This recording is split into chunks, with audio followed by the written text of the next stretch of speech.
Block 1. We built it together. Or so I thought we met on a rainy Tuesday. Clara Jennings. Bold, charming, magnetic in that effortless, CEO in the making kind of way. She was the first friend I made at the incubator program downtown. I was the introvert with the spreadsheets. She was the extrovert with the pitch voice. Together, we were unstoppable. Your ideas, my delivery, she said, will rule this town. We spent 6 months sketching out Glowboard, a wellness tracker for busy women, mood logs, cycle tracking, guided breathing, and goal integration. Think Notion meets Calm, I coded. She crafted the brand. We brainstormed names over wine, logo colors, launch strategies. We even created a shared doc titled Glowboard, Our Manifesto. I trusted her with everything, from passwords to pitch decks. Until the day I walked into a co-working space and saw a poster for an app called Halo Habit. Same color palette, same target market, same interface. And right there in the photo, Clara, smiling, founder, CEO. And I wasn't even mentioned. Not on the site, not on the team, not in the credits. I called her. She didn't answer, so I sent a message. What is Halo Habit? She replied with 4 words. It's not what you think. But it was. She stole my code, my concept, my voice, and she launched it solo. Glowboard, our dream, had been gutted and sold under her name. I wasn't angry, I was silent, because rage doesn't build revenge. But strategy? That does. And Clara had just made her first fatal mistake. She thought I was done. She thought I wouldn't fight. She forgot who built the back end. Block 2, the code. She couldn't steal. She launched Halo Habit with a slick rollout, a full brand video, influencer partnerships, press write-ups calling her a rising voice in women's wellness tech. She even used my demo footage, clipped, cropped, edited so my hand, my voice, my code disappeared. And her smile stayed front and center. But I wasn't just watching. I was collecting. I downloaded the app, decompiled the structure, and there it was. The exact lines of code I had written late at night, sipping green tea, alone in my apartment while she was networking. She hadn't just stolen my idea. She had used my foundation. Poorly. Because Clara was good at the top layer, the gloss. But her code was glitchy. Her UX, clumsy. She had copied the look, but not the soul. So I rebuilt Glowboard. Privately. Quietly. Better. Faster. Smarter. And while she courted investors with champagne and buzzwords, I focused on users. I launched a closed beta under a pseudonym, Lumina. Within a month, we had triple her retention rate, real feedback, real engagement, real growth. And no one knew it was me. Not yet. But I was about to make that very, very clear. Because Clara hadn't just stolen a startup. She'd awakened the developer I used to shrink for her. And this time, she couldn't fake her way out of the truth. Block 3. The beta that broke her. The Lumina beta wasn't just better. It was intimate. I built features Clara had dismissed as too nerdy. AI journaling suggestions based on user mood. Customizable dashboards for neurodiverse users. An anonymous community support space. Moderated, encrypted, real. And the feedback? Unreal. One reviewer called it, the first app that doesn't talk down to me. Clara was still pushing affirmations and curated glow-up routines. I was building an ecosystem. Then came the first Tech and Tendencies blog post. Glowboard Reborn, meet the mysterious new wellness app outsmarting Halo Habit.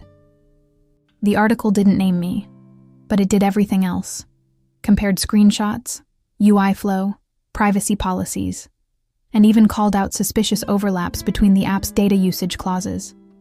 Halo Habit started bleeding users. Her Trustpilot rating slipped from 4.9 to 3.6 in a week. I didn't gloat. I kept building. Then I got an email. From a woman named Jules T., a mid-level product manager at Halo Habit. Subject line: "You don't know me, but I know what she did." Inside was a PDF, a forwarded NDA Clara had faked, backdated, claiming she was the sole creator of Glowboard, signed, using a digital signature plugin I'd written. She didn't even change the metadata. That's when I knew. I had enough to take her down. Not just publicly, legally, ethically, professionally. But first, I wanted her to see what it felt like, to watch something she thought she controlled slip out of her hands. And so I planned the next move, not in private, but on stage. Block 4, the stage. She thought she owned Clara was scheduled to speak at Found HerCon, a high-profile conference for women entrepreneurs in tech. Panel title: From Vision to Victory, How I Built Halo Habit from Scratch. I nearly laughed, but I didn't. I registered for the conference, not as an attendee, as a speaker. Lumina had grown enough by then to earn a spot, anonymously nominated by users and quietly championed by an angel investor I'd impressed with a live demo. Topic: Healing through tech, building tools that truly serve women. Our time slots were back-to-back. I sat front row for Clara's panel. Watched her wear my color palette, recite my pain points, repeat the lines we wrote together as if they had been born fully formed in her soul. It started with a simple question, she said, voice glossy with confidence. What do women really need? I had the answer. She just didn't know it was sitting 10 feet away. When it was my turn, I walked onto the stage. No slides, no branding, just my name on the screen, Amelia Cross, and a pause that lasted 5 full seconds before I spoke. What do women really need from tech? I'd say ownership of their time, their data, their stories, and their work. The room leaned in. I told the truth. Not names, not drama, but reality. How I'd watched a vision be taken. How I rebuilt something better. Not out of spite, but out of necessity. I demoed Lumina live. The audience gasped, and when I said, every line of code written by me, they stood. Clara was in the back row, frozen. And for the first time, she couldn't speak over me, because the stage was mine now.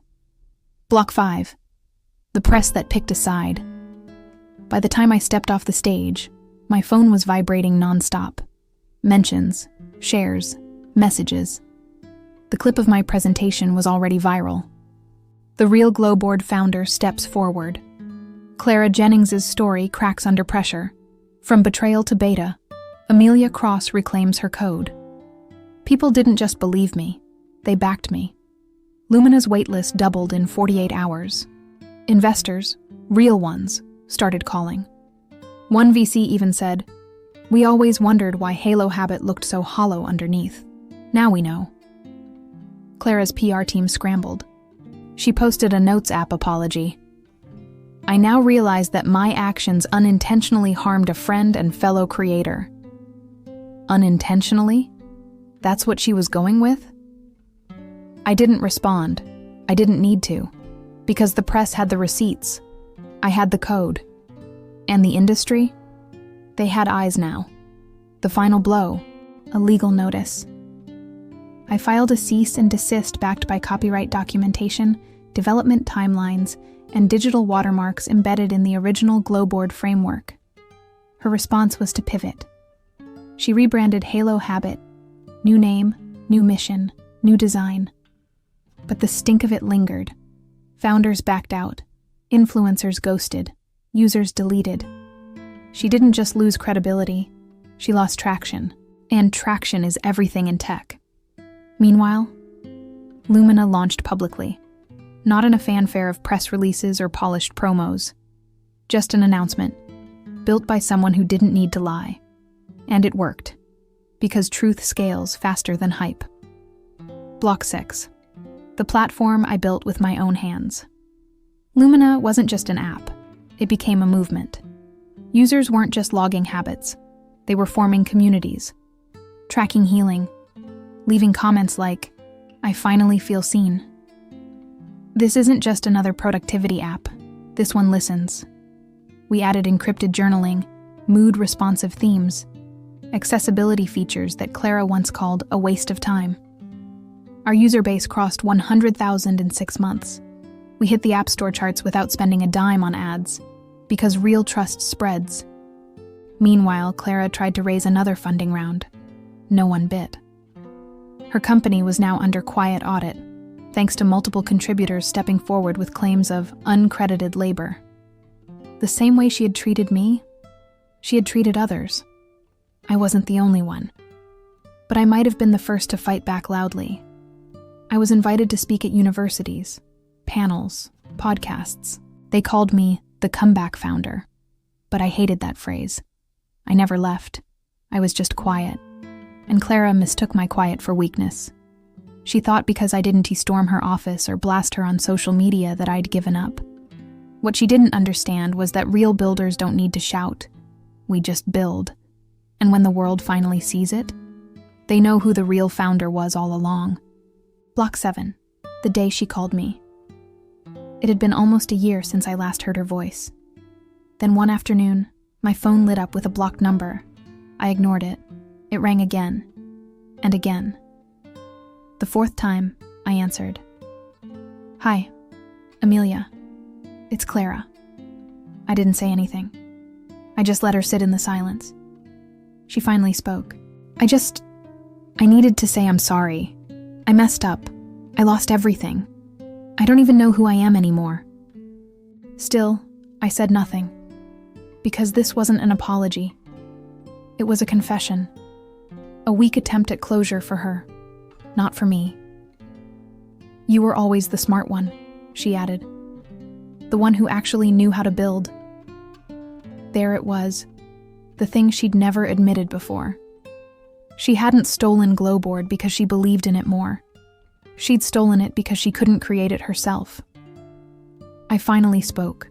"You didn't just steal a project, Clara. You stole trust. And once that's gone, there's no app for that." She sniffled. I hung up. No drama. No curse words. Just clarity. That conversation wasn't closure. It was confirmation. That I hadn't just beaten her in business. I had outgrown her in every way.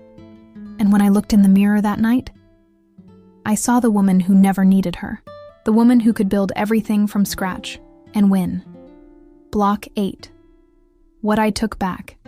After that call, I went back into our old shared doc. Glowboard, our manifesto. I hadn't touched it since the betrayal. It was still there. Her notes, my wireframes, an idea we once dreamed together. But this time, I didn't feel sadness. I felt power. Because what Clara stole wasn't mine anymore. I had taken it back. And turned it into something stronger. Not a startup built on buzzwords and smoke, but a platform grounded in real experience. And here's the irony. Clara tried to erase me. She tried to become the face of wellness for women. But in doing so, she handed me her audience, her attention, her silence. Every time someone asked what happened to Halo Habit, they found Lumina. Every time someone looked for a woman-led, values-first wellness tool, they found me. And now? I was the keynote speaker at the same incubator where we met. I told my story without shame, not to humiliate her, but to show other builders that betrayal doesn't end you. It refines you, because what you build in the aftermath of being stolen from is stronger than what they tried to take. Block 9. The founder I became. They say revenge is sweet, but I don't think that's true. Revenge is quiet. It's a silent kind of justice, one you don't toast to. You just live it. Day by day. Every morning, I open Lumina's dashboard and see thousands of women logging their goals, their fears, their healing. Not because of Clara, but because of what she reminded me I could do. She didn't silence me. She sharpened me.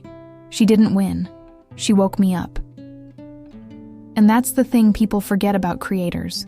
We don't run out of ideas. We just sometimes forget how powerful our first one was until someone tries to steal it. But ideas, they're just the start. The real value is the fight to protect them. And I fought. With code, with clarity, with the truth. Now, when people ask me what I'd do differently, I say nothing. Because I didn't just build an app. I built a boundary. I became the kind of founder I used to be too scared to claim. And Clara? She didn't ruin me. She revealed me. Block 10, the last line of code today. I keep one file saved on my desktop. It's called Origin Glow. Inside, the original prototype Clara and I built. Before the betrayal, before the pitch decks, before the headlines. I don't open it often, but I keep it. Not as a wound, as a reminder that everything she took wasn't really gone, because the value wasn't in the pitch, or the brand, or even the app. It was in me, the woman who didn't stop coding, didn't stop building, didn't stop believing her voice mattered, even after it was stolen. And every time a new user logs into Lumina, every time I read a message that says thank you, I remember that revenge isn't about rage. It's about reclamation, of time, of voice, of the truth. And now, the truth is loud. It's global. It's in every line of code that says, this was mine, and now the world knows.